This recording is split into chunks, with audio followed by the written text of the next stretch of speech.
Toute la musique présente dans les équinoxes, effectivement, c'est des choses que j'écoute et réécoute sans cesse, qui m'ont personnellement nourri. Mais spécifiquement pour l'écriture de l'alignement des équinoxes, la musique m'a permis de comprendre surtout les personnages masculins, où autant les personnages féminins sont venus d'un bloc, avec leur histoire, leur contexte, jusqu'au moindre détail. Et autant pour pénétrer profondément la psyché des personnages masculins, j'ai besoin de leur attribuer une musique particulière.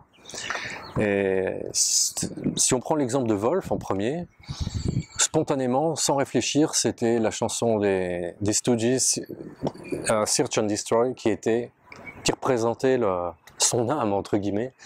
Et quand il était confronté à une situation où, quand il fallait produire une réaction spécifique, pour bien la comprendre et comprendre ses pensées vraiment intimes, j'écoutais la chanson 10-15 fois d'affilée, pour comprendre, pour percevoir, pour écouter comment il allait réagir. Pour la vipère, c'est différent. On choisit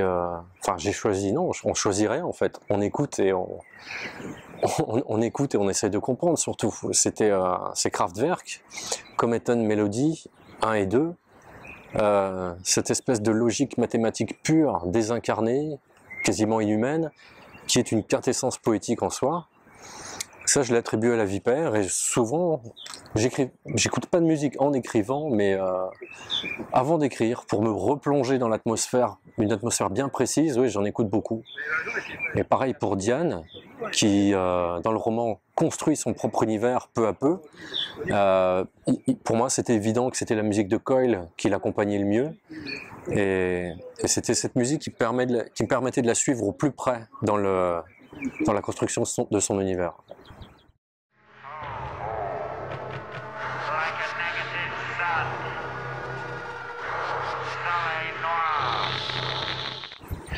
Non, il y a une dynamique intéressante en prenant des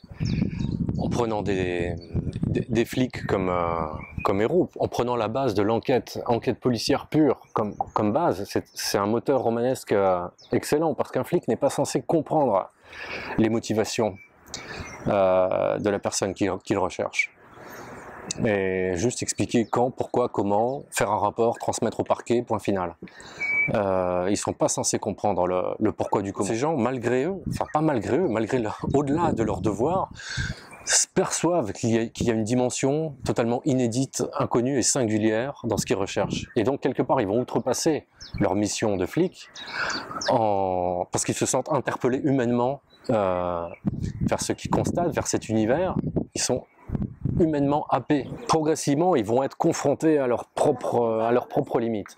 Et ils vont même se retrouver dans l'obligation de les dépasser. Quelque part, c'est pas quelque part, c'est une certitude que ça les fait grandir, et ça révolutionne leur vision des choses, avec ce que ça comporte effectivement de peur à surmonter, mais ils y vont. C'est deux héros qui vont au bout des choses. Ils sont confrontés à quelque chose qui supporte pas qui supporte pas l'entre-deux, quoi.